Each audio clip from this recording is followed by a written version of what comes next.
This year's winter has been nothing short of extraordinary, unleashing a relentless barrage of extreme weather that continues to shake communities across the country. On one hand, devastating wildfires blaze through vulnerable regions, painting the skies an eerie orange and displacing thousands from their homes. On the other, bone-chilling storms and brutal cold fronts sweep through cities, blanketing entire neighborhoods in thick layers of ice and snow. In today's video, we're diving into the upcoming weather pattern, which includes some cold air moving in.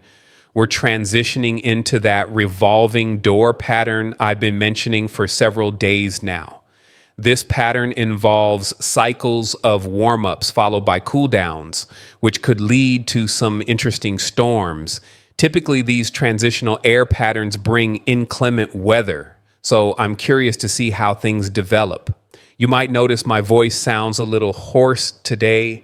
That's because Ohio State played in the national championship and I was screaming. It was such a fun game. I also got a bit loud while it was snowing here, which is why I missed yesterday's video. I was super hoarse and decided to rest my voice. Usually once a storm is already happening, people are in nowcast mode and there weren't any major updates to the model, so I didn't think it was critical to make a video. However, I did vlog a lot and I'll be uploading some exciting content soon. You can find those videos on my channel, which is linked in the description or on my channel page. Now let's dive into the 6 to 10 day temperature outlook. It reflects what I've been discussing lately. If you've been following every video or paying attention to these outlooks, you might notice it's been a while since we've seen red or yellow colors on the map for the eastern half of the nation. That's changing though. The outlook shows warmer conditions for the upper Midwest, northern plains, and Gulf states, areas that recently experienced a historic snow event. Record-breaking snowfall was reported near New Orleans and likely around Houston too. The Florida Panhandle saw nearly 10 inches of snow, possibly more in some spots. These areas generally received 6 to 10 inches of snowfall, which is incredible. Here in Virginia, we got 3.5 inches of snow, which I'm happy with. It's the most I've seen in 3 to 4 years. A perfect amount to make the scenery beautiful without causing major problems. It was a stunning storm, and I'll have a full vlog about it coming soon. Out west, below average temperatures are expected, which have been scarce this winter. This is due to a slight negative PNA Pacific North American pattern, encouraging overall warmth in the east. However, the Northeast could still experience colder temperatures, with potential backdoor cold fronts making things interesting. Precipitation appears more favorable for the deep south, mid-Atlantic, and southeast. Snowfall chances over the next 2 weeks seem higher for traditional snow-prone areas like the Midwest, Great Lakes, Ohio Valley, mid-Atlantic, and Northeast. These regions will be the focus of today's discussion. I've received many comments about only covering the South recently. The reason for that is simple. Weather events were happening there. That's changing now, though. The 8 to 14 day outlook shows a more dramatic shift. From January 30th to February 5th, we expect a warm up in the plains, Midwest, and much of the East, with the Northeast holding on to some colder air. Out west, temperatures will remain chilly. We've been anticipating this shift for weeks, so it shouldn't come as a surprise. While the current cold spell has a few more days left, I'm personally ready for warmer weather.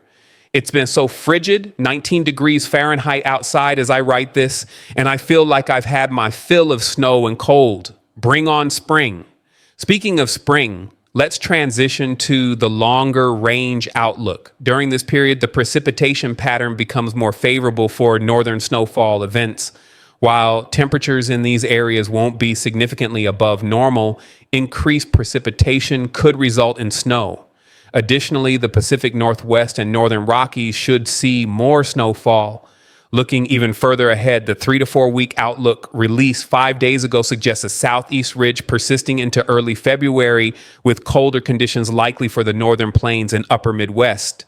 This forecast aligns with the current evidence, so I think it's reliable. Precipitation patterns are typical for a La Nina winter, with a Pacific jet stream bringing more moisture to the northwest, drier conditions in the southwest, and storm systems either tracking through the Great Lakes and Midwest or moving off the East Coast.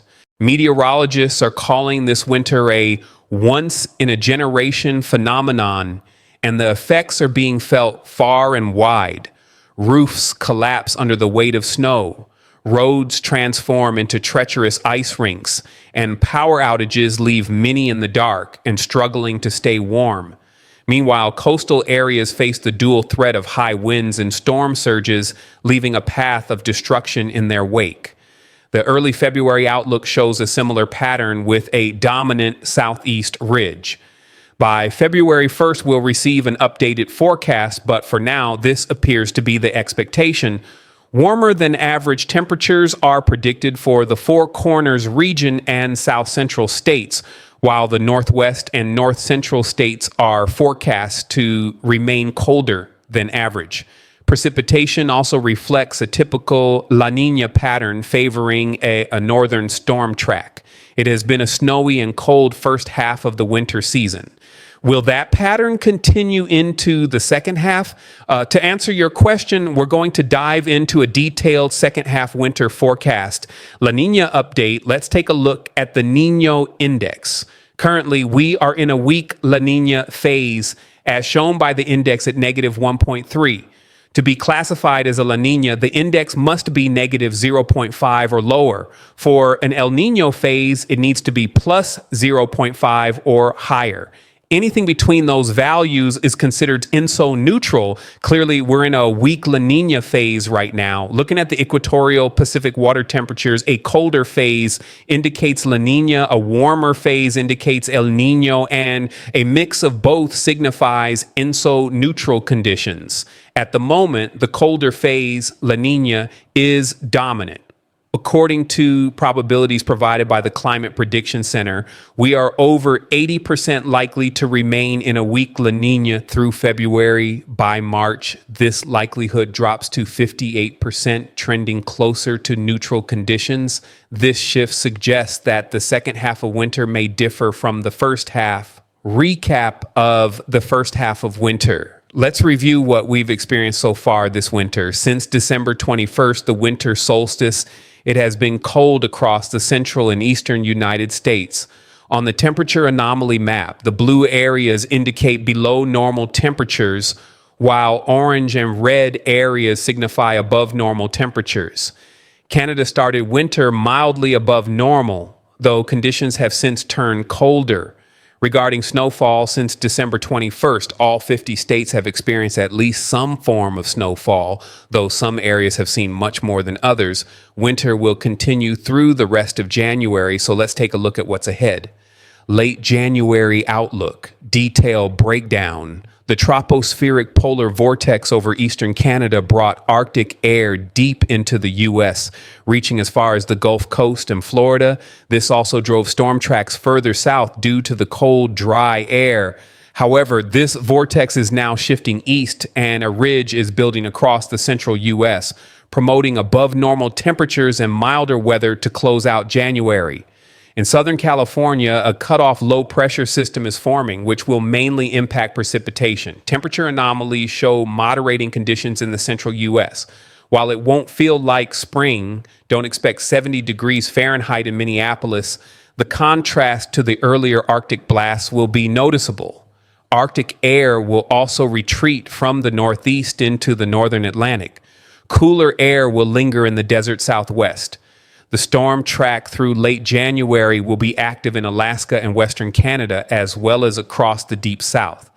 In Alaska, storms will move over the ridge that is moderating temperatures in the U.S., following a clipper pattern that brings snow to Canada and the upper Great Lakes. In Southern California, the subtropical jet stream will contribute to increased precipitation.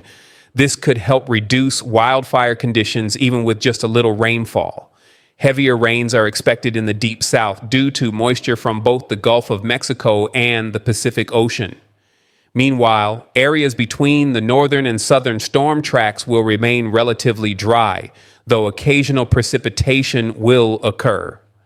Snowfall outlook for late January. The Clipper storm track will continue in Canada, bringing heavy snow to Alaska, Western Canada, and the Yukon.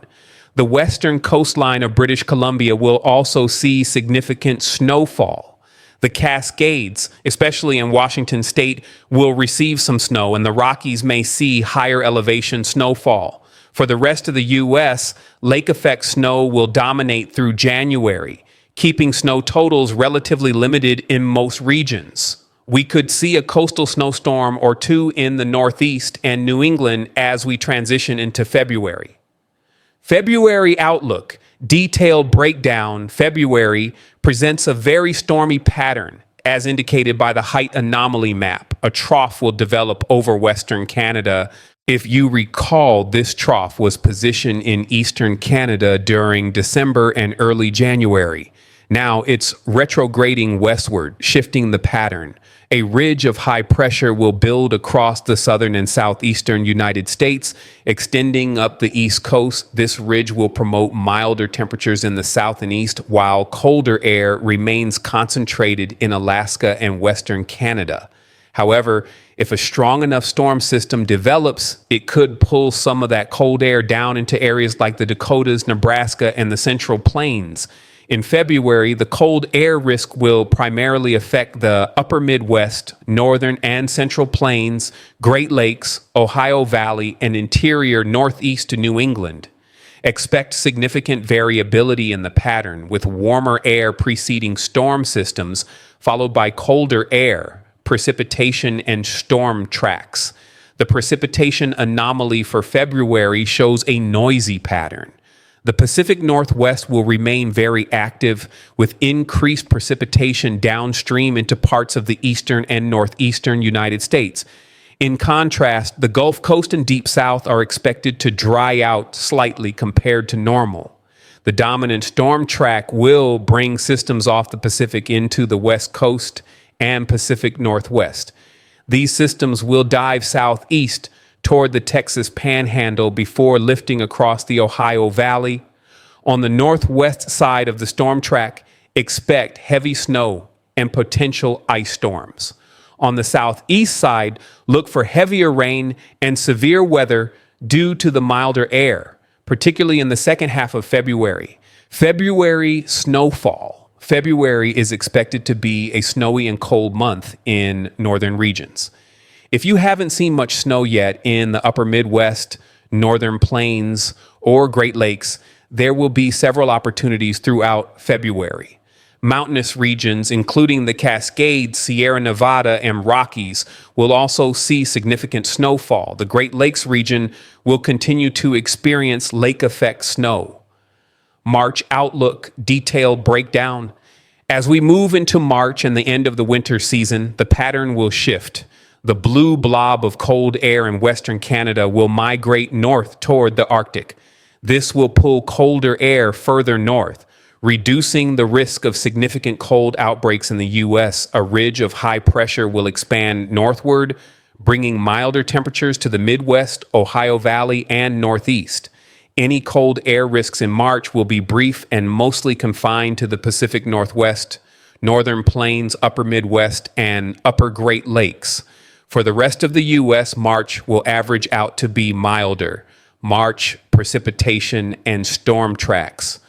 March will remain active, especially in the Pacific Northwest, and along a secondary zone from the Mississippi Valley to the Great Lakes. Two main storm tracks are expected. A track from the West Coast into the Northern Rockies and Upper Midwest. A track from Texas through the Mississippi Valley, Tennessee Valley, and into the Northeast.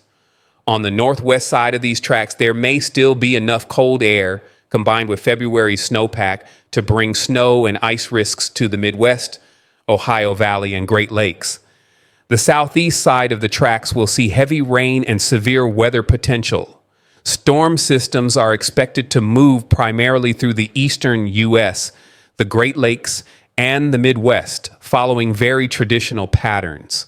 There's a noticeable lack of a storm track through the South overall. Now, shifting to the seasonal temperature outlook, this covers February, March, and April. It's essentially the final month of winter transitioning into the first 2 months of spring. Personally, I would be thrilled with this forecast. In past years, we've had winters that were warm only to lead into cold springs. Nobody enjoys freezing temperatures in April and May. This year, though, has been different. I'm ready for it to warm up, start my garden, enjoy some thunderstorms, and truly embrace spring. An earlier or more traditional start to spring, especially in the eastern states, would be amazing. Warmer conditions in March and April would mean the spring season gets rolling sooner.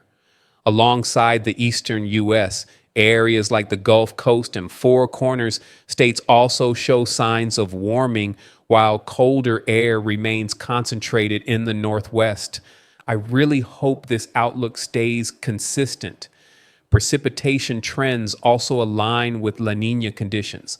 The Midwest, Ohio Valley, and parts of the Northeast are forecast to be stormier than usual, while the Southeast, South Central, and Southwest regions are expected to be drier. The Pacific Northwest, on the other hand, looks to experience above average precipitation.